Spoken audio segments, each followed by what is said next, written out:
Innal hamdalillah nahmaduhu wa nasta'inuhu wa nastaghfiruh wa na'udzu billahi min shururi anfusina wa min sayyiati a'malina man yahdihillahu fala mudilla lahu wa man yudlil fala hadiya lahu wa asyhadu an la ilaha illallah wahdahu la syarika lah wa asyhadu anna Muhammadan abduhu wa rasuluh.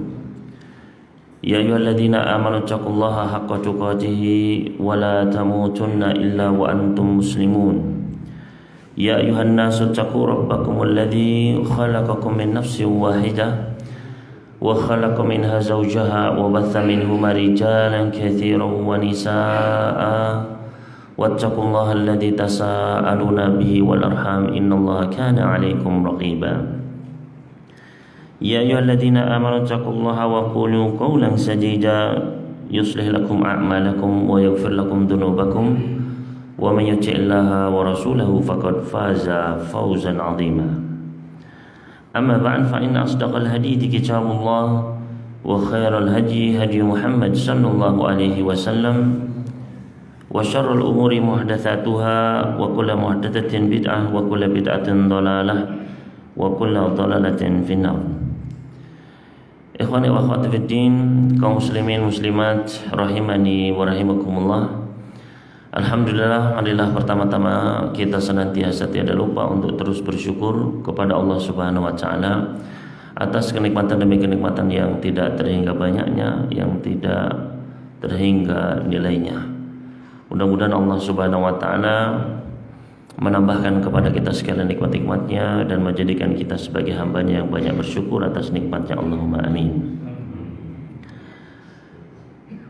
Kemudian tiada lupa salawat serta salam semoga senantiasa Allah curahkan kepada junjungan kita Nabi Muhammad sallallahu alaihi wasallam dan juga kepada para keluarga beliau, para sahabat dan seluruh umatnya yang istiqamah mengikuti jejak langkah sunnah beliau dengan baik hingga akhir zaman. Ikhwani fillah wa akhwati fiddin rahimani wa rahimakumullah. Insyaallah pada pagi hari ini kita akan membahas tentang beberapa kaidah yang merupakan kiat-kiat dalam beramal ibadah sehingga menghasilkan pahala yang optimal, yang maksimal ketika kita beribadah. Karena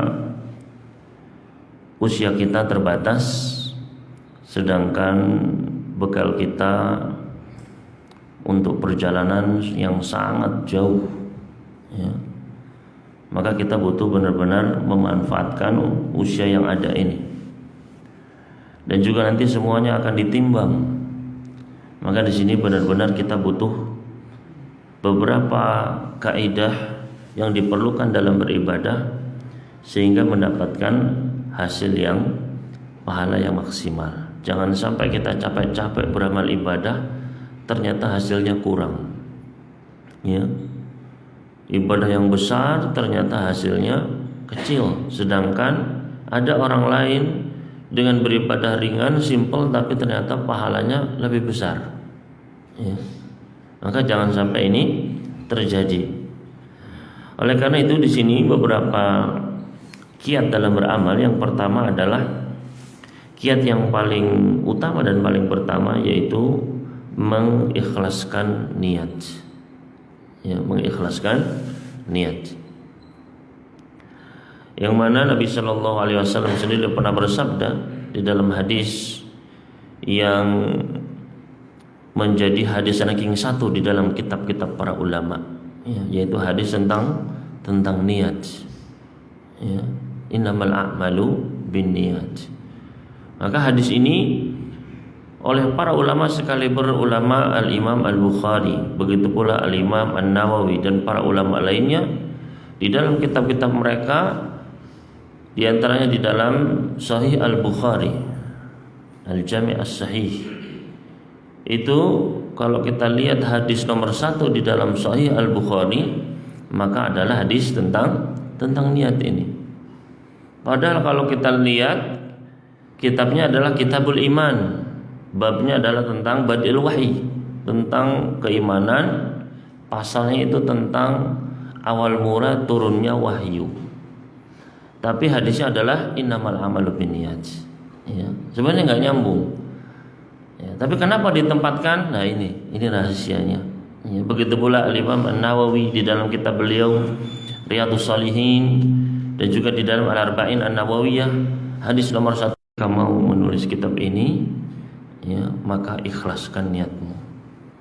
Begitu pula mengingatkan kita para pembacanya ketika kita buka pertama kali kitab tersebut, maka mengingatkan, ya, wahai para pembaca, ketika mau baca kitab ini, mau menuntut ilmu, perhatikan niat-niat Anda.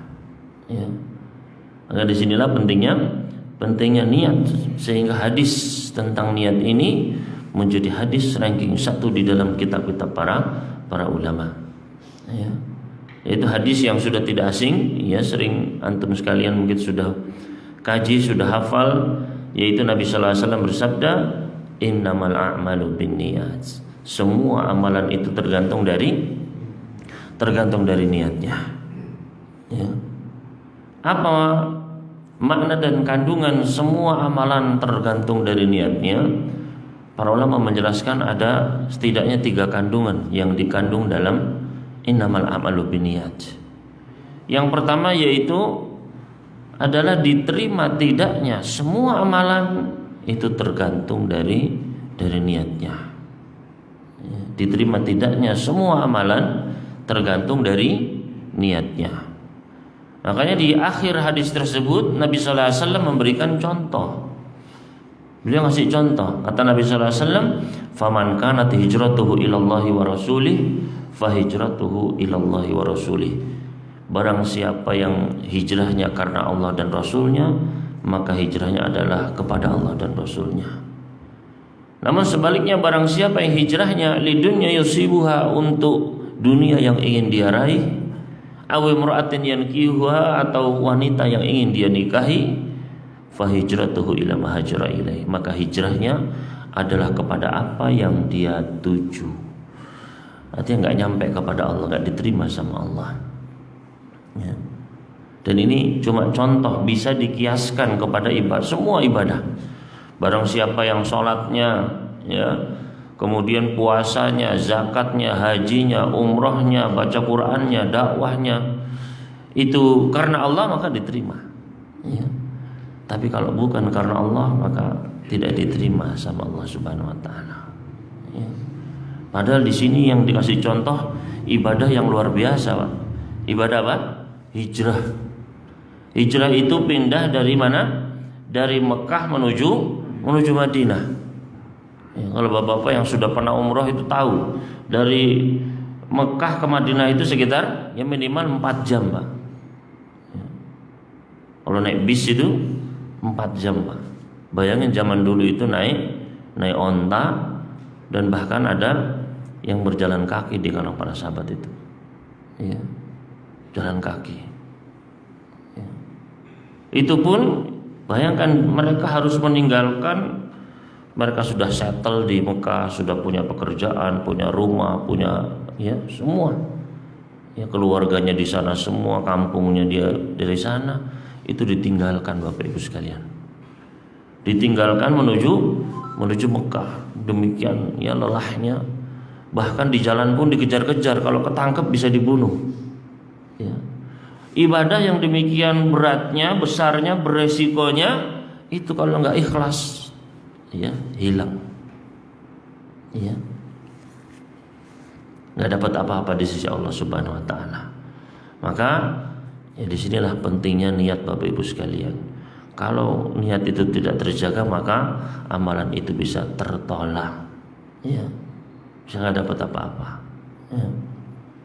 Jadi ini kandungan yang pertama. Kandungan yang kedua, Bapak Ibu sekalian, rahimani wa rahimakumullah. Yang kedua adalah bahwasanya ganjaran dari semua amalan itu tergantung dari niatnya. Ya. Ganjaran yang didapatkan dari semua amalan itu tergantung dari niat-niat pelakunya. Makanya kelanjutan hadis tersebut, innamal a'malu binniyat wa innama likulli imri'in ma nawa. Dan bagi setiap pelaku amalan, ganjaran sesuai dengan apa yang dia niatkan. Bisa jadi seseorang itu ibadah tapi dapat dosa. Ya. Bisa jadi dapat pahala, bisa juga dapat dosa. Ya. Ketika dia beribadah tapi riya, ketika dia beribadah tapi sum'ah, ya, maka justru bisa menjatuhkan dia ke dalam neraka, waliyatubillah. Ya. Bahkan menjadi orang-orang yang pertama dihakimi sama Allah Subhanahu wa taala. Orang-orang yang pertama dipakai untuk menyulut api neraka, waliyatubillah. Kata Nabi sallallahu alaihi wasallam, "Thalathun awwalu man yuqda yaumal qiyamah." Ada 3 golongan yang pertama kali akan pertama dihakimi sebelum manusia-manusia lainnya pada hari kiamat nanti. Ya. Dalam riwayat yang lainnya, awwalu man tus'ar bihimun nar, pertama kali dipakai untuk menyulut api neraka. Siapakah ketiga golongan ini, Pak? Apakah ya pembunuh kejam, ya, atau pezina, pencuri, ya, ataukah koruptor atau apa? Ternyata bukan, Bapak Ibu sekalian. Justru orang-orang yang zahirnya adalah diakui soleh, ya, yang secara zahir diakui kesolehannya. Yang pertama adalah rajulun ustushhida, seorang laki-laki yang mati di medan perang. Ya. Fa'utiya bihi, maka didatangkan di hadapan Allah Subhanahu wa taala. Fa'arrafahu ni'amahu fa'arrafaha. Ditampakkan nikmat-nikmat Allah Subhanahu wa taala, dia pun mengakuinya. Dikasih badan kuat, ya, cekatan, bisa lari, bisa bela diri. Dikasih akal yang cerdas, ya, di medan perang bisa strategi apa. Ya. Maka dipakai apa? Maka dia pun menjawab, qataltu fika hatta ustushhidu.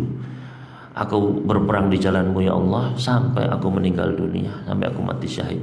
Apa kata Allah Subhanahu wa taala? Kadzabta, kamu dusta. Walakinnaka qatalta liyuqal fulan jari, tapi kamu berperang tujuannya adalah agar dipanggil fulan pemberani, fulan pahlawan. Wa qad qil, ini yang bahaya, Pak, dan itu sudah diucapkan, itu sudah didapatkan. Orang-orang sudah mengakui fulan, ya, pemberani, fulan asyahid. Makanya Imam Bukhari mencantumkan bab la yuqal fulan syahid, bab tidak boleh dipanggil fulan asyahid. Artinya memastikan dia sudah pasti syahid, pasti masuk surga, pasti dapat bidadari, enggak boleh. Ya. Cuman kita berharap ya kalau ya, kaum muslimin berperang, ya, atau kemarin ada yang tenggelam, ya, mudah-mudahan mereka mati syahid. Enggak apa-apa. Ya. Maka di sini akhirnya dia pun, Pak, diseret di atas wajahnya dan dilemparkan ke dalam neraka, waliyatubillah. Orang yang kedua, rajulun ta'allama al-ilma wa 'allamahu wa qara'a al-Qur'an. Orang yang dia belajar ilmu agama, mengajarkannya dan membaca Al-Qur'an.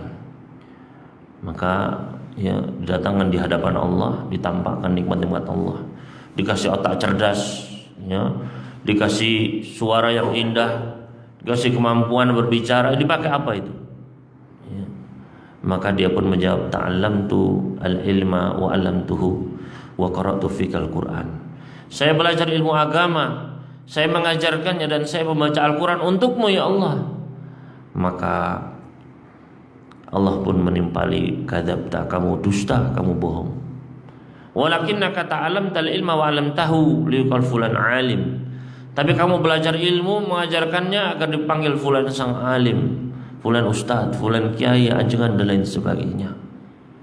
Dan kamu membaca Al-Quran agar dipanggil fulan qari, fulan imam, masya Allah bacaannya. Wa qad qil, dan itu sudah kamu dapatkan. Ya. Orang-orang sudah mengakui dia ustadz, ya, dia imam, masya Allah.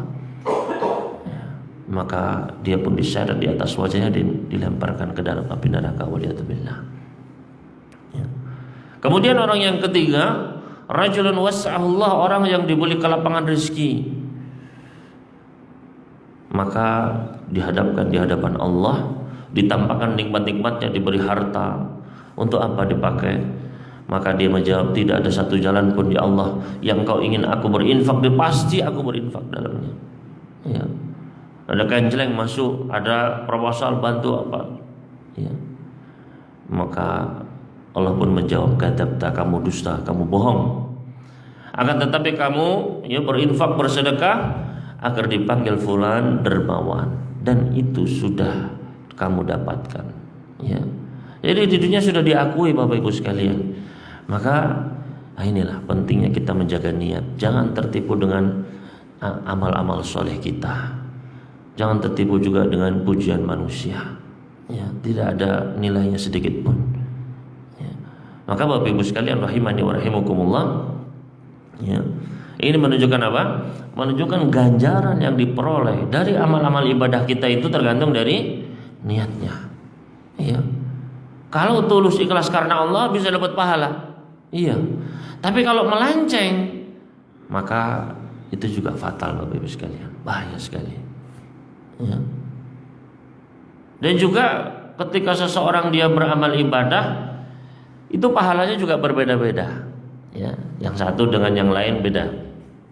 Ya. Ada yang pahalanya itu sempurna plus dapat bonus-bonusnya, ada yang cuma dapat sedikit begitu. Ya. Ini semua tergantung dari niatnya. Sama-sama duduk di majelis ini, tapi dia ya benar-benar tulus ikhlas. Ya. Dengan yang tidak tulus ikhlas ya jelas berbeda. Ya, makanya kata Al-Imam Abdullah bin Mubarak, beliau mengatakan, ruba amalin saghirin tu'azzimuhu niyyah wa ruba amalin kabirin tusaghiruhu niyyah. Betapa banyak amal yang kecil di mata manusia itu menjadi besar nilainya di sisi Allah gara-gara apa? Gara-gara niatnya. Ya. Dan betapa banyak amalan yang besar di mata manusia, membutuhkan biaya besar, ya, mengeluarkan tenaga besar, bahkan jiwa raganya mungkin, tapi kecil di sisi Allah Subhanahu wa taala gara-gara niatnya. Ya. Maka di sini niat itu betul-betul mengaruh Bapak Ibu sekalian. Makanya kita lihat banyak hadis itu amalannya sepele, tapi masuk surga. Ya. Kata Nabi SAW, ada seorang yang dia berenang-renang bernikmat-nikmat di surga. Li gusni syajaratin qata'ah kana yu'dhin nas fitarjim. Ya. Ada orang yang dia menikmati masuk dalam surga Pak, gara-gara sebatang pohon. Ya. Satu ada dahan pohon ya yang menghalangi manusia di jalanan mereka. Ya. Dia potong itu, celak. Ya. Dia masuk surga. Ya. Ada lagi yang lain ngasih minum anjing. Ya. Hadis sahih dalam surat Bukhari dan Muslim yang lainnya. Ya. Ngasih minum anjing, ya, dia di padang pasir, kehausan, ada fawajada bi'ran, dapat sumur. Sumurnya itu enggak seperti sumur kita ada timbanya gitu, Pak. Lubang masuk ke dalam. Ya. Masuk dia ke bawah, minum. Ketika naik lagi, fa idza bikalbin yalatu ya'kulu tsara minal atash. Ternyata ada seekor anjing kehausan sampai menjilat-jilat tanah yang ada bekas airnya gitu. Ya, tanah yang lembab itu dijilat-jilat sama dia saking hausnya. Maka kata sang lelaki ini, wah, kasihan anjing ini. Dia sudah merasakan haus seperti yang saya rasakan barusan. Maka lelaki ini pun turun lagi masuk ke dalam sumur. Dia copot salah satu sepatunya, dipakai untuk ambil air, naik ke atas diminumkan ke anjing tadi, Pak. Ya. Maka kata Nabi sallallahu alaihi wasallam, ya, Allah bersyukur kepada lelaki tersebut atas apa yang dia perbuat bagi anjing tadi. Ya. Maka lihat di sini Bapak Ibu sekalian, memberi minum anjing mendapatkan apa? Mendapatkan ampunan dari Allah Subhanahu wa taala, rahmatnya. Kenapa? Ya karena keikhlasan itu, Pak. Ya, banyak sekali korinahnya, banyak tanda-tandanya. Yang pertama, dia berada di tengah-tengah gurun pasir. Ya, di tengah gurun pasir, Pak. Enggak ada orang, enggak ada warung, enggak ada warkop gitu, cari wifi gitu untuk ya pasang status nggak bisa, Pak. Ya. Jadi sepi, nggak ada orang. Di tengah padang pasir mau pamer sama siapa? Ya. Sudah gitu dia harus susah payah turun ke dalam sumur itu. Ya. Sudah gitu dia pakai salah satu sepatunya lagi, Pak. Salah sepatunya ya dikasih air. Ya. Kan nggak enak kalau coba bapak-bapak pakai sepatu sebelahnya keploh begitu, Pak, ya. Enak nggak? Nggak enak. Ya pasti begitu. Ya. Nah ini dipakai air, sudah gitu apa? Dikasihkan ke anjing lagi, dijilati anjing. Ya. Dan yang ditolong siapa? Anjing, Pak. Ya. Mending kalau presiden mana begitu atau menteri mana begitu ya, ngomong Pak begitu kan, ya. Tapi ini anjing, Pak. Ya. Kalau manusia masih jazakumullah khairan, wa iyyakum gitu ya. Ini anjing, ya, nggak bisa. Akhirnya menunjukkan apa? Al-ikhlas. Ya. Ini tanda-tandanya. Maka Bapak Ibu sekalian rahimani wa rahimakumullah, la tahqiranna minal ma'rufi syai'a. Jangan pernah meremehkan amal soleh sedikit apapun. Ya. Meskipun itu cuma ya bersedekah dengan sepotong kurma, ya. Apa yang bisa kita amalkan. Apa yang kita punya kita berikan. Jangan pernah kita remehkan. Selama apa itu? Ya ikhlas. Ya. Namun sebaliknya, amalan yang besar-besar, ya pengajian di ribuan manusia misalnya, atau kita naik haji atau amalan ya membangun masjid, kalau itu tidak ikhlas Bapak sekalian, habaan manthura, bisa jadi plus hilang begitu saja. Ya. Makanya di sini penting yang ya menjaga niat. Kemudian Bapak Ibu sekalian rahimani wa rahimakumullah, mana yang ketiga yaitu berat ringannya semua amalan itu tergantung dari niatnya. Ya, berat ringannya, enjoy tidaknya, semua amalan itu tergantung dari niatnya. Ya. Maka sebuah amalan itu bisa jadi sangat nikmat, ya, ringan, menyenangkan, itu karena niatnya Bapak Ibu sekalian. Memang ya hatinya di situ. Sebaliknya amalan itu terasa sangat berat, malas, ya, karena niatnya juga. Ya. Jangankan amal ibadah Bapak Ibu sekalian, amal-amal dunia pun demikian. Ya. Kalau ada pekerjaan kita niatnya passionnya di situ, akan terasa malas, berat. Ya. Misalnya bapak-bapak nyuruh anaknya, ya, untuk menyapu halaman, ya, sapu halaman. Disapu bukannya tambah bersih Pak, tambah berantakan, ya, salah-salan. Maka apa kata bapaknya? Kamu ini enggak niat. Ya. Bapak nyuruh pegawainya mengerjakan suatu pekerjaan, malah ya malas-malesan, malah enggak benar. Kita katakan apa? Kamu ini enggak niat kerja. Ya. Karena kalau dia niat itu pasti dia akan menikmati itu. Ya. Begitu pula ibadah Bapak Ibu sekalian rahimani wa rahimakumullah. Niat itu sangat berpengaruh. Ya. Makanya di bulan Ramadan pun demikian.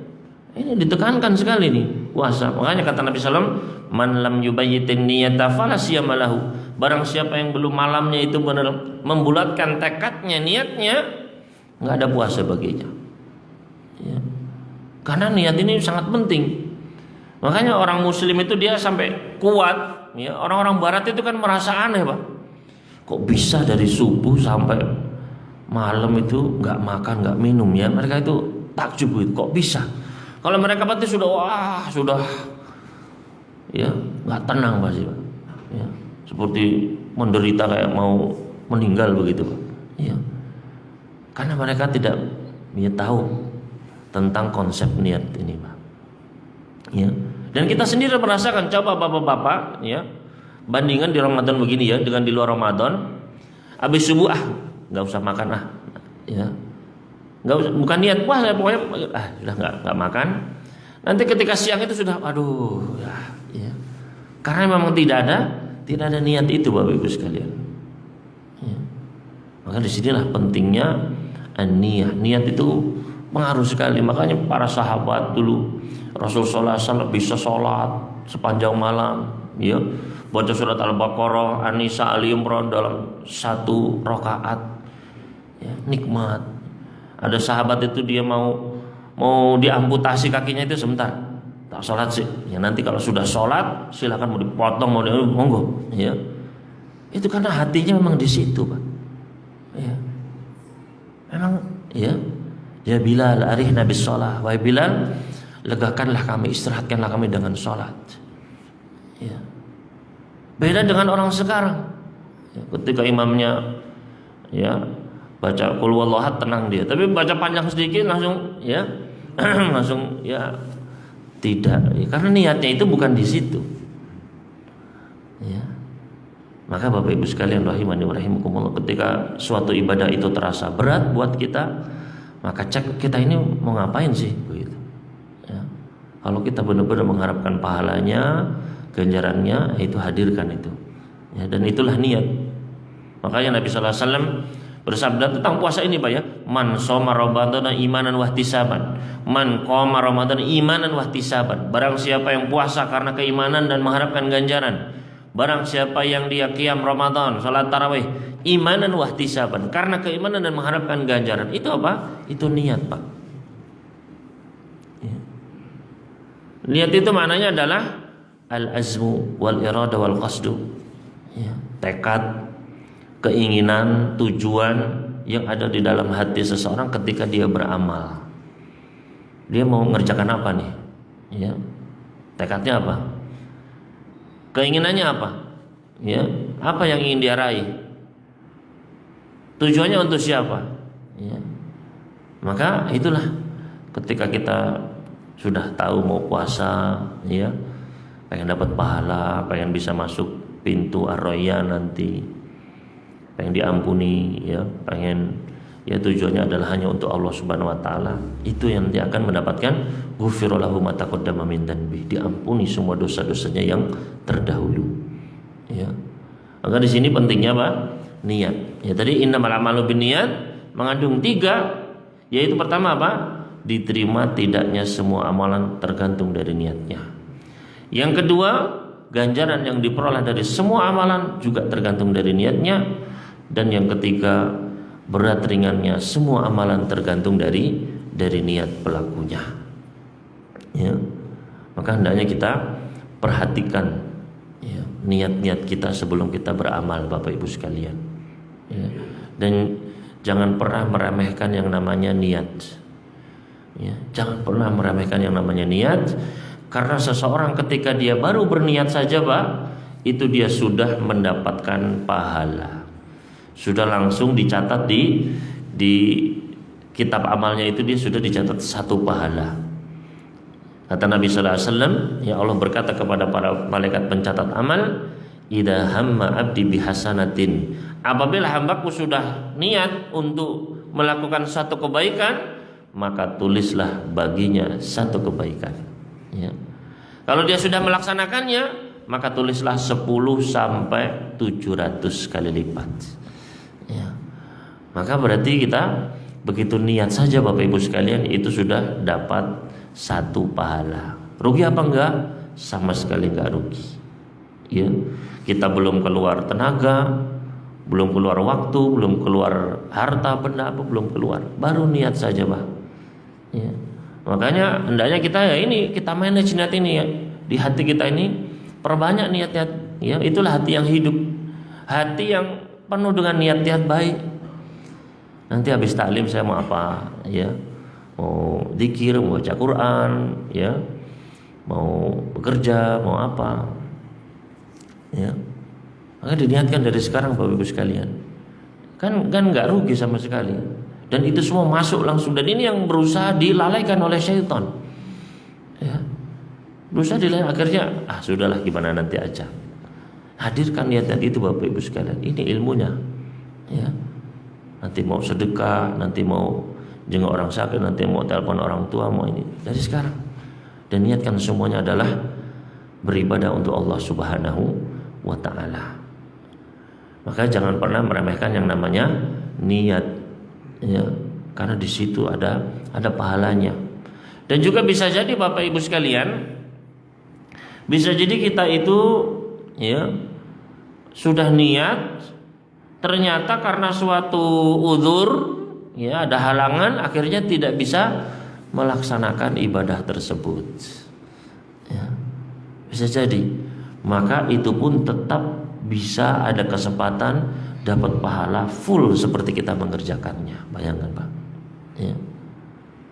Nah, ini dengan apa? Modal niat. Contohnya kata Nabi sallallahu alaihi wasallam, Dalam hadis riwayat Ibnu Majah dan yang lainnya, kata Nabi sallallahu alaihi wasallam, "Idza awar rajul ila firashihi." Apabila seseorang dia mau pergi tidur, ya dia mau ke kasur, mau tidur, ya. Ketika dia mau tidur, wa huwa yanwi an yakuma minal laili yusalli.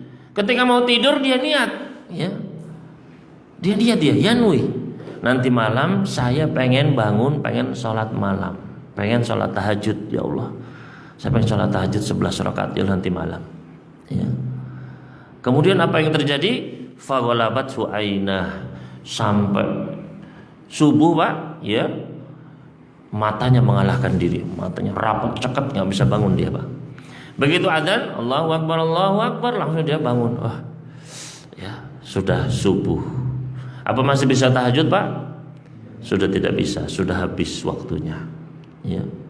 Maka kata Nabi sallallahu alaihi wasallam, kutiba lahu misla manawa.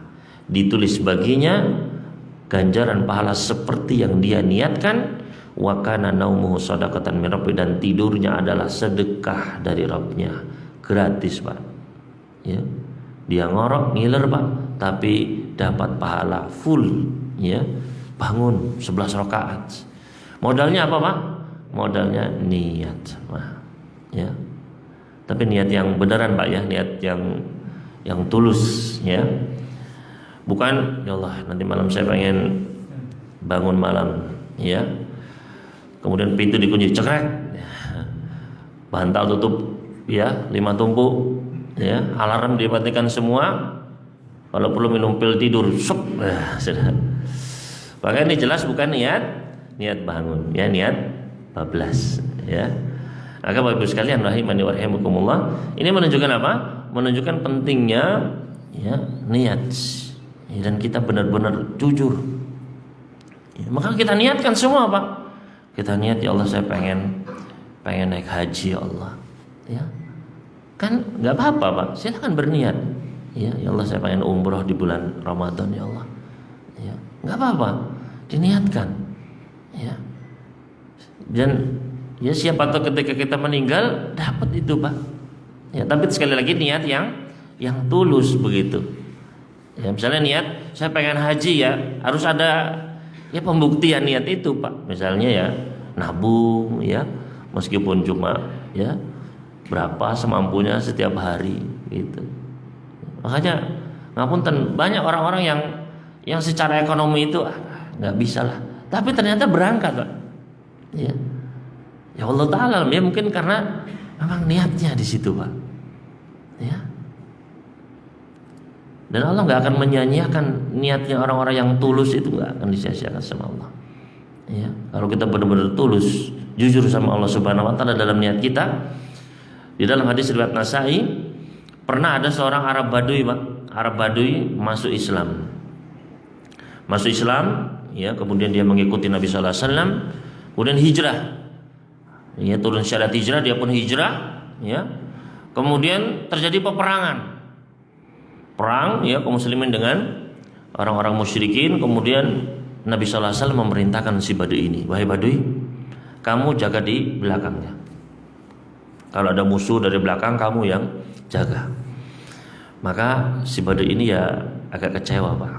Ya, di belakangnya ya udah, ya, namanya perintah Nabi, sami'na wa ata'na. Maka dia pun jaga di belakang, ya, terus di perang, ya. Selesai kaum muslimin dapat ghanimah Pak. Ghanimah banyak. Ya. Maka kemudian dibagikan oleh Nabi sallallahu alaihi wasallam, termasuk bagiannya si Badui tadi, si Arabi tadi. Maka Nabi sallallahu alaihi wasallam titipkan kepada para sahabat, ini bagiannya si Badui, dia jaga di belakang, kasihkan. Maka dibawa oleh para sahabat, ini bagianmu. Kaget dia Pak. Ya, apa ini? Gak mau saya. Loh, hadhihi qismatun qasama Nabi sallallahu alaihi wasallam. Ini bagianmu yang dibagi sendiri oleh tangannya Nabi sallallahu alaihi wasallam. Beliau sendiri yang nyuruh, ambil. Diambil Pak. Ya. Dibawa ke hadapan Rasulullah sallallahu alaihi wasallam, ya Rasulullah, ma hada? Mali hada tabatuka. Ya Rasulullah, apa ini? Bukan ini aku ittiba kepadamu ya Rasulullah. Saya ikuti sunnahmu, ya, termasuk kita, ya, menjadi seorang, ya, ahli sunnah wal jamaah, ittiba kepada sunnah. Bukan untuk ini ya Rasulullah. Tapi saya mengikutimu adalah agar saya bisa di depan ya Rasulullah. Perangnya bukan di belakang, di depan ya Rasulullah. Di perang saya mau merangi musuh, saya maju, saya perangi musuh, mereka mau merangi saya. Kemudian saya dipanah di sini ya Rasulullah, kemudian saya mati, kemudian saya masuk surga. Ya. Sebuah impian yang mulia Bapak Ibu sekalian. Ya. Nah Rasulullah SAW beliau nggak tahu ini namanya niat kan di hati Pak, nggak ada yang tahu kecuali kita dan Allah Subhanahu Wa Taala. Nabi SAW sendiri tidak mengetahui yang gaib kecuali Allah beritahu beliau. Ya. Nggak tahu ini jujur apa enggak, namun Rasulullah SAW memberikan sebuah kaidah yang agung Pak, sebuah kaidah yang harus kita taruh di dalam jiwa kita Pak, harus selalu kita ingat. Yaitu kata Nabi SAW, in tasduqillaha yasdukka. Kalau kamu jujur sama Allah, maka Allah pun akan membenarkan dirimu. Ya. Kalau kamu jujur sama Allah, Allah pasti akan membenarkanmu. Maka setelah itu, Pak, perang lagi. Ya, terjadi perang lagi kali ini. Ya, si Badui ini di depan. Perang. Ya, selesai perang, dibawalah jenazah para syuhada. Maka ternyata ada jenazah si Badui tersebut. Dilihat ini si Badui, iya ya Rasulullah. Dilihat subhanallah, ternyata Pak dalam kondisi terpanah persis dia di mana dia nunjuk tadi. Ya, saya maju, saya dipanah di sini ya Rasulullah. Ya di situ Pak, persis. Ya, enggak melengsir sebelah sini gitu enggak Pak, sini. Ya persis dia. Ya, maka betul lah. Kalau memang itu berarti tanda apa Pak? Jujur benar, antara ucapan dengan niatnya dalam hati itu sama persis. Ya, makanya nggak melenceng sedikit pun. Maka di sini Bapak Ibu sekalian, ya pentingnya kita jujur sama Allah, artinya niatnya itu benar. Ya, niatnya itu benar. Makanya tadi kita pengen haji misalnya, ya harus ada ya pembenarannya, harus benar-benar jujur. Ya, kita nabung, ya semampu kita, ya. Nanti kepake Ustaz, ya mau gimana lagi kepake Pak. Ada kepake ya sudah. Memang itu kemampuan, nanti kumpulkan lagi begitu. Kalau nggak punya sama sekali Ustaz, ya apa baca bukunya dulu, ilmunya dulu paling tidak, ya sambil berdoa terus begitu. Ya. Dan Allah tahu mana yang jujur, mana yang enggak. Dan nanti di hari kiamat akan ditampakkan semua Pak. Ya. Akan ditampakkan yauma idzin la takhfa minkum khafiyah. Pada hari kiamat itu enggak ada sedikit pun yang tersembunyi dari kalian. Ya. Kita semua tahu Pak. Bahkan ya, tidaklah seorang dia yaqumu riya'an, dia berbuat riya, ya, melainkan nanti akan ditempatkan di maqamu riya'in, di tempatnya orang-orang riya Pak. Kelihatan, oh ini tuh. Ya. Ya waliyatubillah. Tampak semua Pak. Ya. Oh ini yang katanya orang soleh ternyata begini. Yang katanya ustadz misalnya, waliyatubillah Pak. Ya. Yang katanya aktivis dan lain sebagainya, semua ditampakkan Pak. Mana yang pencitraan, mana yang bukan, mana waliyatubillah. Ya. Yauma tublas sarair, hari di mana yang rahasia itu ditampakkan semua sama Allah.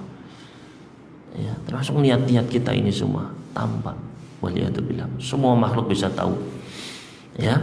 Maka di sini Bapak Ibu sekalian rahimani wa rahimakumullah, di sini adalah pentingnya kita memperhatikan masalah niat ini.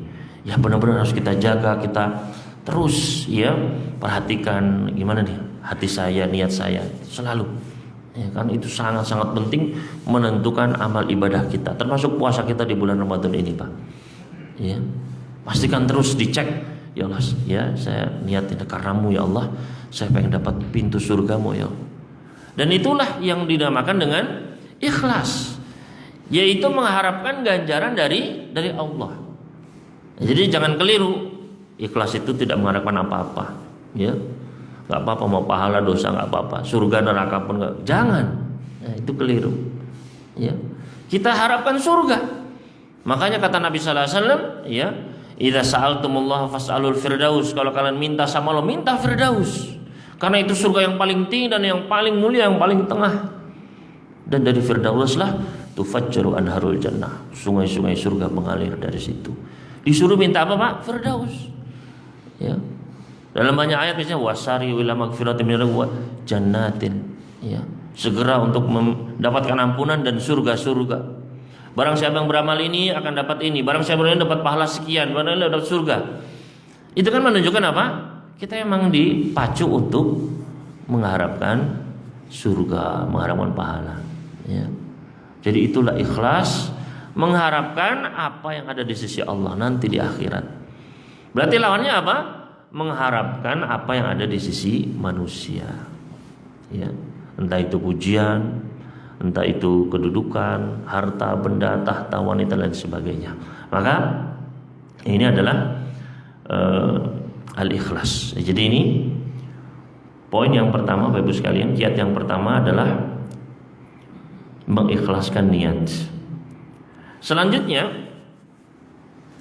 kiat yang kedua adalah beramal sesuai tuntunan Allah dan Rasulnya. Beramal sesuai tuntunan Allah dan Rasulnya, ya. Jadi amalan itu yang ada petunjuknya, yang ada sunnahnya dari Nabi Sallallahu Alaihi Wasallam. Jangan ya amalan-amalan yang tidak jelas, yang tidak apa ya, sumbernya itu nggak ada, ya, harus jelas apa dasarnya, ya. Nabi Sallallahu Alaihi Wasallam pernah bersabda dalam hadis sahih riwayat Muslim, "Man amila amalan laisa alaihi amruna fahuwa rad." Barang siapa yang melakukan suatu amalan yang enggak ada perintahnya dari kami, maka amalan tersebut adalah tertolak. Ya. Tertolak. Berarti enggak dapat apa-apa. Maka ini adalah syarat kedua. Kalau tadi syarat pertama, ya. Kiat yang pertama yaitu niatnya harus ikhlas, ya.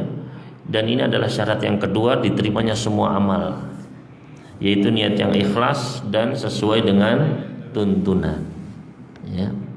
Kalau ikhlas ini syarat batin, syaratnya nggak ada orang yang tahu, ya. Adapun yang kedua ini adalah syarat yang zahir, bisa kita lihat, Pak, bisa kita nilai benar nggak ini begitu. Kalau ikhlas itu nggak bisa kita, Pak, ya. Karena dia nggak kelihatan, karena ikhlas niat itu amalan hati, ya. Meskipun antum saya ikhlas 1000 kali, Pak, belum tentu ikhlas, ya kan? Ini saya kok ikhlas kok, ya. Tapi kita nggak tahu. Apalagi orang itu pernah nipu kita, ya pasti nggak akan percaya, meskipun 1000 kali ikhlas, ya. Adapun yang kedua ini bisa kita lihat, bisa kita nilai, ya, sesuai perintah apa enggak. Misalnya salat duhur, ya, dilihat berapa rakaat nih, 4 rakaat, oh betul, ya, waktunya juga betul begitu, ya, kan bisa dilihat, ya. Oh ada rukunnya betul, ya, sujud apa kelihatan begitu, ya. Nah ini kalau tidak sesuai tuntunan maka tertolak, ya. Dengan sengaja dia menyelisih tuntunan, beramal tidak ada tuntunannya, tertolak. Ustaz, saya itu sholat duhurnya itu kalau siang itu nggak maksimal, Ustaz, ya, agak ngantuk gitu, Ustaz. Jadi saya itu duhurnya jam 9, Ustaz, ya, jadi seger kan, ya. Itu saya alhamdulillah, Ustaz, lebih khusyuk gitu, ya. Ini jelas apa, Pak? Diterima apa tidak? Tidak, Pak. Kenapa? Ya karena tidak sesuai dengan tuntunannya, ya. Saya itu sholat subuh, masya Allah, Ustaz, senang sekali, Ustaz. Jadi saya minimal sholat subuhnya 5 rakaat, Ustaz. Bisa diterima nggak, Pak? Tidak, ya. Maka niat ikhlas saja tidak cukup, tapi juga harus amalannya itu sesuai dengan SOP-nya, ya, sesuai dengan aturannya. Karena kalau tidak, ya tadi, barang siapa yang melakukan suatu amalan yang nggak ada perintahnya, tidak sesuai dengan perintah Rasul, maka tertolak, ya. Di sini ya, penting kita menjaga hal itu, ya. Makanya pernah ada seorang tabi'in, ya, senior di kalangan para tabi'in. Tabi'in itu artinya muridnya sahabat, orang yang bertemu sahabat. Ya, kalau sahabat orang yang bertemu Rasul sallallahu alaihi wasallam, ya. Seorang tabi'in yang bernama Sa'id bin al-Musayyib, ya. Beliau di Masjid Nabawi di Madinah melihat ada orang sholat sebelum subuh, qobliyah subuhnya itu berrakaat-rakaat, ya. wah berapa rakaat nih? Harusnya kan berapa? 2 rakaat qabliyah subuh, ya. Maka ditegur, Mas, ya salat qabliyah subuh 2 rakaat saja Mas, jangan banyak-banyak, ya. Maka dia malah ngeyel, Pak, ya. Loh, apakah Allah akan mengadab saya gara-gara saya sholat? Gitu. Ya artinya sholat ini kan baik, ya. Sholat kan bagus, masa saya diadab gara-gara sholat? Gitu. Maka apa kata Said bin Musayyib? Oh iya, memang jenengan nggak akan diadab gara-gara sholat Mas, tapi gara-gara menyelisihi tuntunan, ya. Nggak sesuai ini, ya. Maka di sini pentingnya kita beramal itu sesuai dengan tuntunan agar amalan kita diterima, ya. Begitu pula dengan puasa ini, Pak, ya. Puasa ini juga ya harus sesuai tuntunannya. Pernah ada 3 orang, Pak, datang. 3 orang pemuda semangat ibadah semuanya, Pak, ya. Datang, mereka ingin tahu gimana sih ibadahnya Nabi Sallallahu Alaihi Wasallam, ya. Kita ingin tiru, gitu. Maka datang, ya, Rasulullah SAW nggak ada, akhirnya survei ke rumah-rumah istri Nabi Sallallahu Alaihi Wasallam. Ditanya bagaimana beliau sholat malamnya, oh beliau gini begini, ya. Bagaimana puasanya, oh, beliau gini, ya. Maka kesimpulan 3 pemuda ini, Pak, ya, kesimpulannya kok ibadahnya Rasulullah SAW itu, ya, tanda kutip biasa menurut mereka, ya. Kok biasa ya kata mereka, kok sama aja dengan kita, ya, habis isya tidur, bangun tahajud gitu, terus beliau sahur, subuh, nanti maghrib buka, sama kita, ya. Oh, akhirnya mereka pun, ya, dengan logikanya, mungkin karena beliau itu sudah diampuni dosanya. Nah, kalau kita kan belum, nah, berarti kita harus lebih nih. Maka orang yang pertama mengatakan, saya kalau sholat malam nggak tidur, saya maghrib isya belum terus sampai subuh, begitu Pak, terus ya, sampai matanya, ya, coang terus, nggak apa-apa, ya. Orang yang kedua, amana fasumu wala uftiru abada. Saya kalau puasa saya akan ngebleng, nggak pakai buka. Orang lain maghrib biarin buka, saya isya terus sampai subuh, biar mantep itu laparnya, ya. Yang ketiga, kalau saya nggak akan kawin-kawin, ya, ribet katanya, ya. Maka sampailah ucapan ini kepada Rasulullah SAW. Maka beliau pun langsung khutbah, Pak, ya. Saya mendengar ada yang mengatakan begini-begini, ya. Ama wallahi, ketahuilah, demi Allah, saya adalah orang yang paling bertakwa di antara kalian. Saya juga orang yang paling takut sama Allah Subhanahu wa taala di antara kalian. Tapi saya, ya, bangun malam saya juga tidur. Saya puasa, saya juga berbuka. Dan saya menikahi para wanita. Faman raghiba an sunnati, barang siapa yang enggak mau ngikuti sunnah saya ini, enggak mau ngikuti tuntunan ini, ya, malah cari jalan sendiri, maka dia bukan dari golongan saya, ya. Maka Bapak Ibu sekalian rahimani wa rahimakumullah, nah, inilah bahayanya, Pak, ketika kita menyelisih tuntunan beliau, dan itu akan merusak syariat mau tidak mau, ya. Makanya kata para salaf dahulu, tidaklah satu bid'ah muncul melainkan akan mematikan satu sunnah. Gitu. Ya. Satu bid'ah muncul pasti satu sunnah, karena musuhnya nggak akan ketemu, Pak. Ya. Misalnya sunnahnya setelah salat adalah membaca istighfar 3 kali. Ya. Dahulu Nabi SAW karena yastaghfirus salasan. Ya, bagaimana istighfarnya? Beliau membaca astagfirullah, astagfirullah, astagfirullah. Kemudian diganti dia, wah menurut saya kurang cocok. Ya. Cocoknya misalnya baca surat Al-Baqarah. Habis sholat langsung baca misalnya apa begitu, ya, Pak. Maka itu akan mati otomatis, Pak, sunnah itu. Ya. Setiap satu bidah muncul maka akan mati satu sunnah, itu bahayanya. Ya.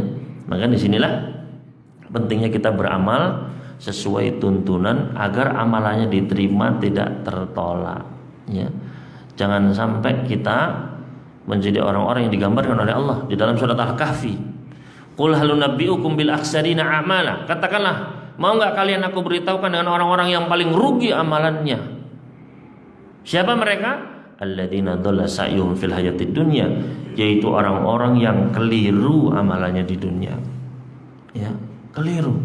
Enggak sesuai tuntunan. Wa hum yahsabuna annahum yuhsinuna sun'a, tapi mereka menyangka mereka sudah beramal sebaik-baiknya.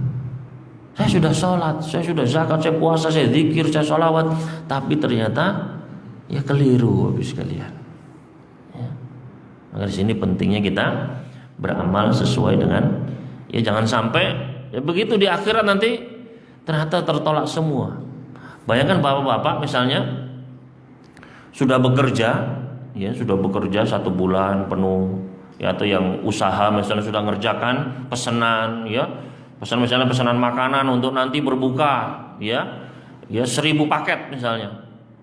Begitu sudah jadi, maaf tidak ada bayarannya Pak, ya maaf tidak ada bayarannya loh, ya apa pasti kita rasakan Pak? Sebel, kecewa, sedih, ya Pak. Udah kerja sebulan ternyata loh nggak ada, ya tidak ada hasilnya, ya kita pasti kecewa. Sudah bangunkan rumah ternyata nggak dapat bayarannya Pak, ya, sedih kita. Nah jangan sampai kejadian ini nanti kejadian di akhirat Pak, ya sudah sholat, sudah zakat, sudah haji, sudah capek-capek, lu nggak ada, ya maaf nggak ada pahalanya, tertolak begitu, ya.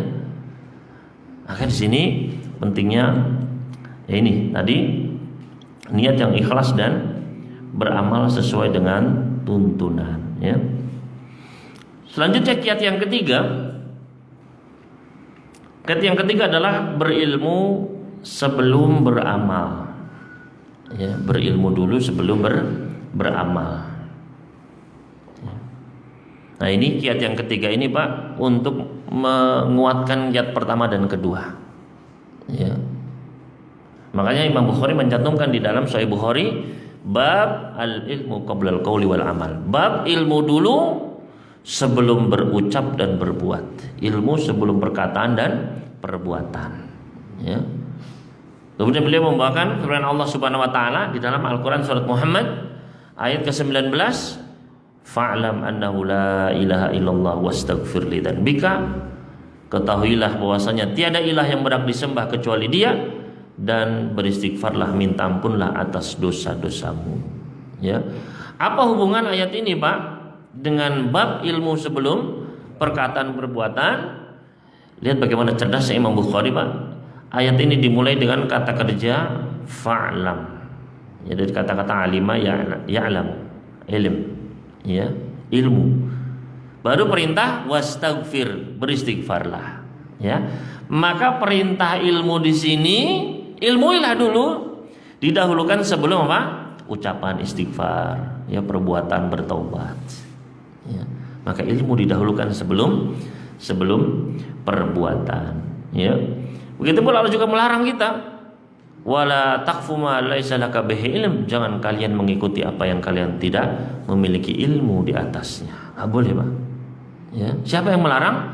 Allah Subhanahu wa taala melarang kita dari beramal tanpa ilmu. Karena kalau kita beramal tanpa ilmu lebih banyak kerusakannya daripada maslahatnya, ya. Orang misalnya ketika dia nggak punya ilmu, ya, dia mau melakukan suatu, misalnya lihat tetangganya, motornya rusak Pak, saya bongkar ya Pak, ya, bener dibongkar Pak, pakai palu, tak begitu Pak, ya, aku gergaji krek, ya. Setelah dibongkar apa yang terjadi? Tidak bisa dipasang lagi Pak, ya. Padahal niatnya ikhlas, ya, tapi tanpa ilmu, merusak Pak, ya. Makanya ilmu itu kunci semua kebaikan sudah. Tidak ada satu kebaikan melainkan pasti, ya, berlandaskan ilmu. Nah ilmu ini Pak, ini akan mengokohkan kiat yang pertama tadi, biar bisa ikhlas dilandasi ilmu Pak, ya. Begitu pula kalau mau sesuai tuntunan harus dilandasi ilmu, harus tahu ilmunya, harus belajar, ya. Biar ikhlas maka kita harus tahu ilmunya, itu pertama mengenal Allah Subhanahu wa taala, ya, ma'rifatullah, ya, harus tahu dulu itu Pak, ya. Karena dengan kita mengenal Allah, di situ kita akan timbul rasa cinta, rasa rindu, rasa takut, ya, sama Allah Subhanahu wa taala. Ya, contohnya misalnya ketika kita bertakbir Pak, Allahu Akbar, ya. Artinya apa Pak? Allahu Akbar, Allah Maha Besar, ya. Maka kita hadirkan ilmunya Pak, ya. Sejauh apa kita mengilmui kebesaran Allah? Nabi sallallahu alaihi wasallam pernah bersabda, tidaklah 7 langit, Ya, mas samawatus sabu fil kursi, dibanding dengan kursi Allah Subhanahu wa taala. Yang di dalam ayat kursi, wasi'a kursiyyus samawati, kursi Allah melingkupi langit-langit dan bumi. Ya. Tidaklah 7 langit dibanding dengan kursi Allah, melainkan seperti 7 keping koin yang diletakkan di atas apa? Di atas tameng perisai. Ya. Kita ada di salah satu koin tadi Pak, langit pertama ini. Semua galaksi-galaksi ini langit pertama. Masih ada 6 lagi koin di atasnya. Ya. Nah, kemudian kata Nabi, wa mal kursi, tidaklah kursi Allah dibandingkan dengan arsy Allah. Ya. Illa kahal qatin, melainkan seperti cincin dari besi, ulqiyat fi falatin min, dilemparkan di padang pasir yang luas. Ya. Nah, kita dari cincin itu, cincin yang asal tadi sebesar tameng, tadi koin tadi Pak. Ya. Arsy Allah itu seperti padang pasir yang luas, dan Allahu Akbar, Allah lebih besar lagi Pak. Allah Maha besar. Ya. Maka ketika kita menghadirkan ilmu itu Pak, ya, itu kita akan merasa kecil sekali Pak. Ya, kecil. Ya. Tapi subhanallah kita ini kecil ya Pak ya. Kecil kayak gitu, Allah itu memperhatikan kita. Ya, alladzi yaraka hina taqum wa taqallubaka fi sajidin. Ya, Allah melihat ketika kamu berdiri sholat dan pergerakanmu di antara orang yang sujud, Allah tahu. Ya, Allah dengar kita, Allah ngasih kita rizki, menjamin rizki kita, apa yang diatur semua sama Allah. Kita kecil sekali padahal. Ya, maka ketika kita hadirkan ilmu ini, kita merasa wah, nggak pantas sombong kita ini. Ya, sudah kecil tapi ya apa? Sombong begitu. Ya. Maka di sini hadirkan ilmu itu. Ya, ketika kita membaca Bismillahirrahmanirrahim, ya, hadirkan dengan menyebut nama Allah Maha Pengasih lagi Maha Penyayang. Ya, sejauh apa kita mengenal kasih sayang Allah, hadirkan lagi ilmunya Pak. Ya, kata Nabi Sallallahu Alaihi Wasallam, pernah ada suatu kampung diserang. Kemudian ada seorang ibu kehilangan bayinya masih kecil Pak. Ya, masih belum makan, masih minum, ya, minum ASI. Maka bayinya itu hilang. Maka sang ibu ini khawatir. Dia cari anaknya kemana-mana Pak. Ketika mendapatkan bayi langsung didekep. Ya. Maka Nabi SAW bertanya kepada para sahabat, ya, afatarawna, bagaimana menurut kalian? Apakah ibu ini tega melemparkan anaknya itu ke dalam api, plung begitu? Ya. Padahal baru nemu, ya kan, baru seneng-senengnya. Ya, yang anaknya bandel saja nggak mungkin begitu tega begitu Pak. Masukkan api gitu nggak mungkin. Ya. Maka para sahabat sepakat nggak mungkin ya Rasulullah. Maka kata Nabi Sallallahu Alaihi Wasallam, wallahu arhamu bi ibadihi min rahmatil tilkal ummi bi waladiha. Allah lebih sayang sama hamba-hambanya yang nurut, yang soleh, daripada sayangnya ibu itu sama bayinya tadi. Jadi nggak mungkin Allah itu melemparkan hambanya yang nurut ke neraka, itu nggak mungkin. Sayang Allah itu sama kita. Mungkin kitanya aja yang ya beler begitu Pak ya. Maka ya di sini ya. Jadi ya Nabi SAW juga bersabda, qasamallahu rahmatahu mi'ata ajza. Allah membagi rahmatnya itu menjadi 100 bagian. Ya. Yang satu bagian Allah turunkan ke bumi Pak. Wa minha yatarahamul khalqu, dan dari satu bagian inilah semua makhluk dari awal sampai terakhir nanti saling berkasih sayang. Ya, makanya induknya kuda itu nggak berani nginjak anaknya, mengangkat kakinya saking sayangnya sama anaknya. Ya semua ibu-ibu ya kan sayang sama anaknya, bahkan hewan-hewan. Ya. Itu dari apa? Satu rahmat Allah. Lah 99-nya gimana? 99-nya nanti disimpan. Ya. Wa kana Allahu bil mu'minina rahima, dan Allah itu rahim, ya, Maha Penyayang kepada orang-orang beriman. Ya, makanya rahim ini lebih khusus daripada rahman. Rahman untuk semua dikasih. Rahim khusus bagi orang beriman. Ya. Nah, ketika kita membaca Bismillahirrahmanirrahim, Ar-Rahmanirrahim, maka itu akan timbul harapan kita, oh Allah itu sayang sama saya. Ya. Timbul harapan, mudah-mudahan nanti saya dapat rahmatnya nanti di akhirat nanti 99 itu. Ya.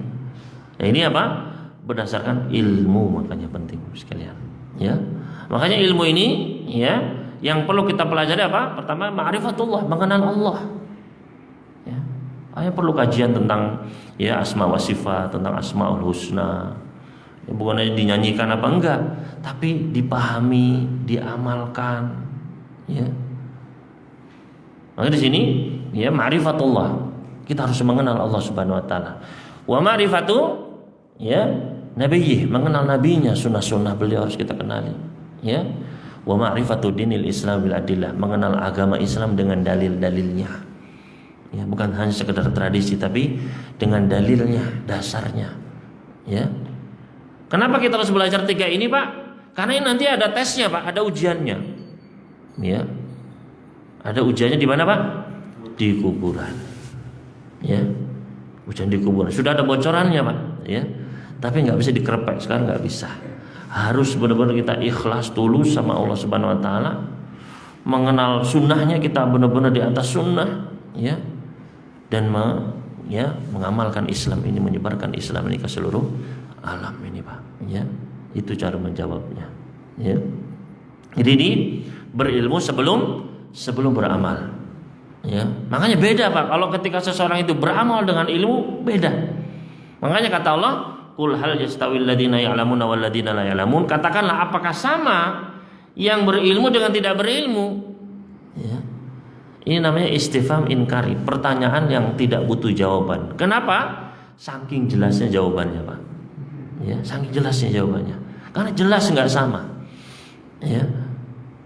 Jadi karena ilmu itu ya, jangan dalam perkara ibadah, Pak, dalam perkara yang mubah, perkara-perkara yang mubah.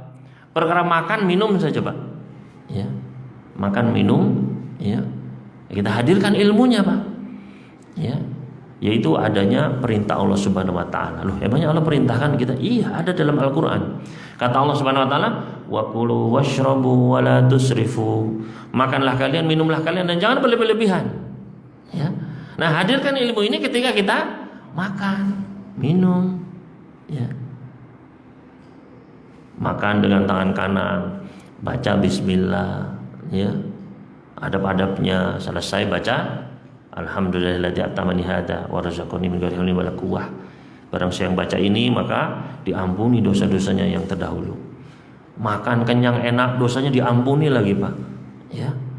Maka disinilah pentingnya apa? Biasanya ilmu. Ya.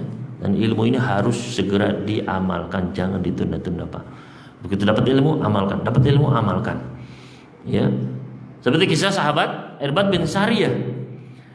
Sahabat Irbad bin Sariyah pernah ya mendengar Nabi sallallahu alaihi wasallam bersabda, "Innar rajula idza saka imra'atahu minal ma'i ujir." Sesungguhnya seorang suami, seorang laki-laki, apabila dia memberi minum istrinya dari air, maka dia akan mendapatkan pahala.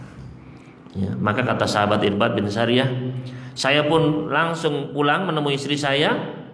Fasaqo itu saya kasih dia minum, wa haddatsu bima sami'tu an Rasul, dan aku sampaikan apa yang aku dengar dari Nabi sallallahu alaihi wasallam. Tadi loh ini dalilnya, hadisnya begini. Ya. Maka lihat, enggak nunda-nunda lagi, Pak. Begitu dengar hadisnya langsung diamalkan. Enggak, ini hadis cemen, ini gampang ini, ya. Ini kecil paling pahalanya. Enggak, Pak. Ya. Langsung diamalkan. Ya. Maka di sini Bapak-bapak juga langsung amalkan, ya. Belikan ronde amsle untuk ibunya, ya, biar senang, gitu, Pak, ya. Ya, karena nanti, Pak. Sabar. Ditunda dulu kalau ini, Pak, ya boleh. Karena emang haram. Jadi segera mengamalkan ilmu. Ya tadi ya. Yang pertama menjaga niat, yang ikhlas. Yang kedua apa? Sesuai dengan tuntunan. Yang ketiga berilmu sebelum beramal. Termasuk puasa ini juga, Pak. Ya, jangan sampai puasa tanpa ilmu.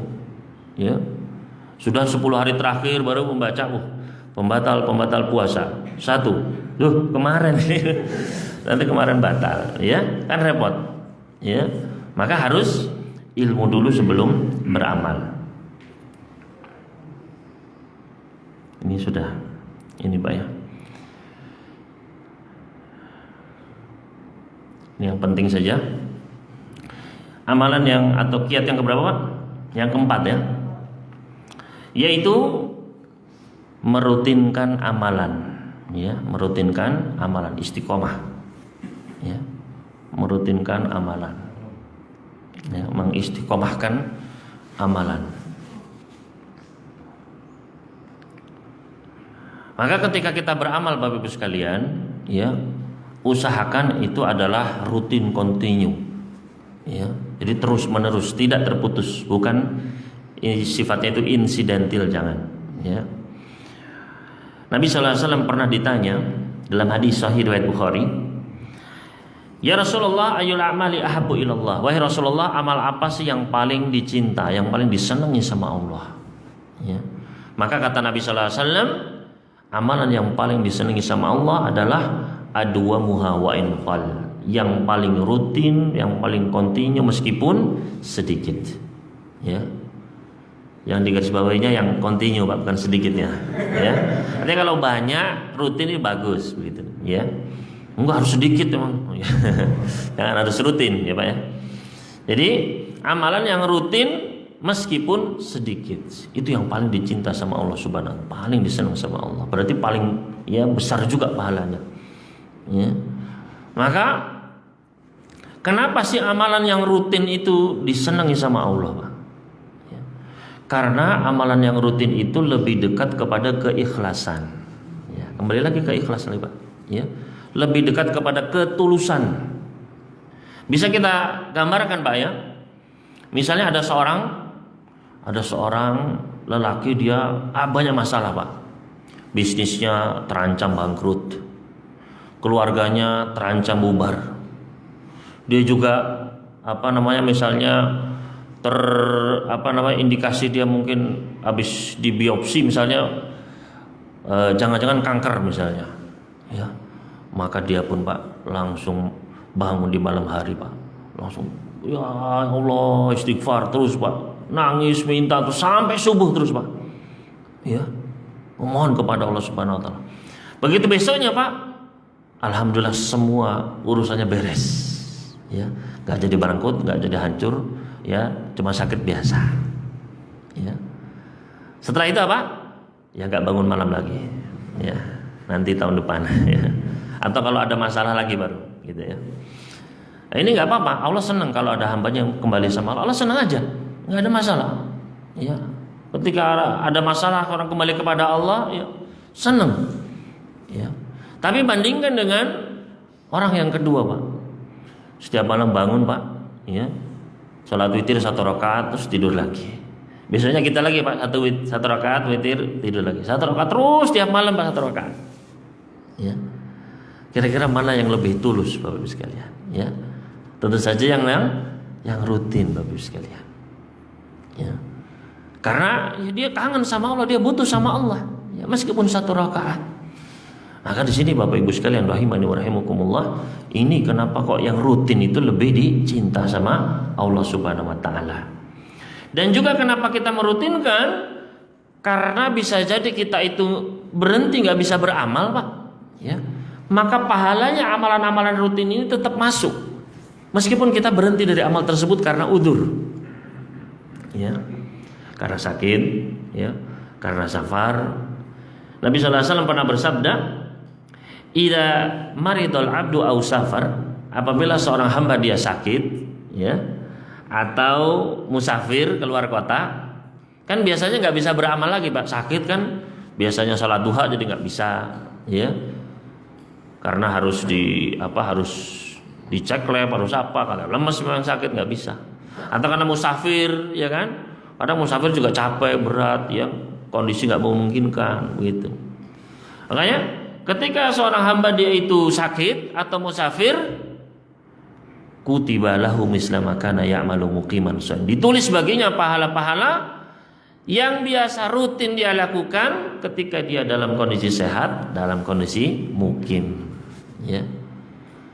Maka meskipun dia sakit Pak, ya, biasa sholat duha, biasa sedekah tiap hari, biasa baca Quran tiap hari, biasa zikir pagi petang, ya, dan lain sebagainya, itu otomatis masuk Pak, tulis, ya, sudah biasa ini masa begitu, ya, langsung Pak, ya.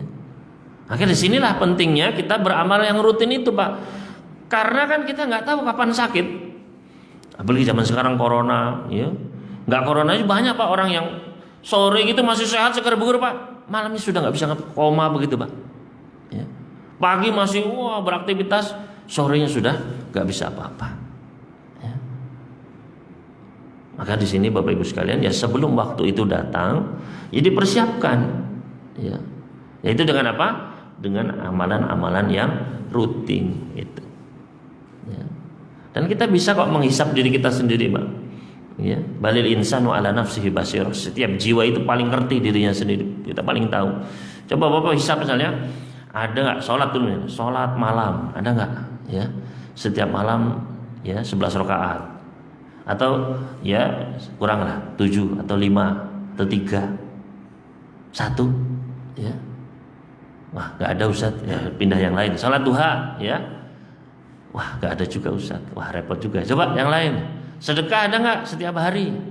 Meskipun misalnya 1.000 rupiah Pak, atau 500 ini masukkan celeng kelontang begitu, nggak apa-apa. Yang penting niatnya ikhlas Pak. Ya, setiap hari masuk 500 misalnya. Wah, nggak ada juga Ustaz ya. Baca Quran ada nggak? Ya, 1 juz sehari misalnya. Kebanyakan Ustaz, ya wes separuh, ya setengah juz. Wah, kebanyakan Ustaz, wes 1 lembar. Ya, 1 ayat Pak ya. Ya 1 ayat ada nggak? Ya. Ya. Maka disinilah pentingnya Bapak sekalian. Ya, kita kan bisa melihat, oh berarti saya sudah siap nih. Sholat sudah ada, berarti ini sudah ada kan? Enak gitu. Ya. Tapi kalau nggak ada, ya ayo mulai sekarang. Ya. Kita rutinkan sebelum datang masa ya sakitnya. Ya. Wasihatika qabla sakomik. Manfaatkan masa sehatmu sebelum datang masa sakitmu. Ya, biar kita nggak rugi Pak. Banyak orang sama-sama Pak di rumah sakit Pak, penyakitnya sama, ya, sama, kasurnya sebelahan, ya, ruangannya sama, ya, dokternya sama. Tapi yang satu cuman greges saja Pak, ya dapat, ya inilah dapat pahala kesabarannya begitu ya. Sama yang satu lagi juga dapat pahala kesabaran, tapi juga pahala sholat duha masuk. Bacaan Quran tiap hari sejuz misalnya masuk, sedekah masuk, puasa masuk semua terus Pak. Rutin kan. Ya. Maka ya kan rugi Pak kalau ya sampai seperti itu. Maka di sini pentingnya amalan yang rutin dan kontinu. Dan ini contoh Nabi kita sallallahu alaihi wasallam. Ya. Kata Aisyah, tidaklah Nabi sallallahu alaihi wasallam amila amalan illa athbatah. Tidaklah Nabi sallallahu alaihi wasallam melakukan suatu amalan melainkan beliau pasti akan rutinkan itu. Ya, beliau rutinkan karena memang itu yang paling dicinta sama Allah. Ya, dan itu pula rahasianya bulan Ramadan ini, Pak. Rahasia bulan Ramadan ini biar kita bisa rutin sebenarnya itu dilatih makanya. Ya, dilatih biar bisa rutin kata Nabi sallallahu alaihi wasallam, inna fil jannati laghurafa. Sungguh di surga itu ada kamar-kamar yang indah. Maka bangkit Arab Badui, liman ya Rasulullah? Untuk siapa itu Rasulullah? Artinya saya pengen itu, ya. Maka kata Nabi sallallahu alaihi wasallam, hiya liman atabal kalam, dia adalah untuk yang ucapannya baik. Ya, dia baguskan ucapannya. Ya. Wa atamatam, dan dia suka ngasih makan orang. Wa adamasyam, dan dia rutin puasa. Wa shalla bil lail wa nasuniyam, dan dia bangun di malam hari. Ya, salat malam. Nah, ini kan 4 amalan ini Pak, ini semuanya ini kan ada di Ramadan Pak. Menjaga lisan, ini Ramadan kan Pak, ya. Kemudian ngasih makan orang, ini kan pas buka itu kan kita dipacu Pak untuk ngasih makan orang, ya. Kemudian puasa, apalagi puasa, ya kan, ya. Kemudian sholat malam, sholat tarawih itu sholat malam, tinggal dilanjutkan saja Pak, ya. Makanya setelah puasa pun masih ada, ya masih ada istilahnya itu biar nggak langsung hilang gitu Pak ya, plus gitu masih ada puasa 6 hari di bulan Syawal, ya. Biar misalnya di sebulan masih ada 6 hari, nanti selanjutnya mungkin 3 hari setiap bulan begitu, ya 3. Atau saya kuatnya sehari setiap bulan, ya wes nggak apa-apa, ya. Yang penting rutin begitu. Tidaklah Nabi sallallahu alaihi wasallam lewat masuk suatu bulan, mulai dengan pasti ada 1 hari beliau puasa di bulan tersebut, ya. Jadi ini adalah salah satu hikmahnya juga Pak Ramadan adalah agar kita bisa rutin dan kontinu, ya. Ini karena sudah jam 6 Pak, mungkin kita cukupkan ya pertemuan kita pada pagi hari ini. Mudah-mudahan apa yang kita pelajari ini bisa bermanfaat. Tadi yang pertama apa Pak? Niat ya, ikhlaskan niat. Yang kedua, beramal sesuai dengan tuntunan. Yang ketiga, berilmu sebelum beramal. Dan yang keempat, merutinkan amalan kita ya. Sampai di sini mungkin ada pertanyaan dari Bapak Ibu sekalian, kami persilakan mungkin 1-2 pertanyaan. Wallahu ta'ala a'lam. Atau sudah ngantuk atau sudah bangun ya. Ya. Oke, silakan. Ada pertanyaan atau sudah jelas ya? Alhamdulillah, insyaallah. Tapi kita cukupkan pertemuan kita pada pagi hari ini. Kurang lebihnya mohon maaf. Mudah-mudahan Allah Subhanahu wa taala menambahkan kepada kita ilmu yang bermanfaat, amal yang soleh, dan menerima amal ibadah kita pada hari ini dan hingga akhir hayat kita. Allahumma amin. Wassallallahu ala nabiyina Muhammad wasallam ala al-mursalin walhamdulillahi rabbil alamin. Wassalamualaikum warahmatullahi wabarakatuh.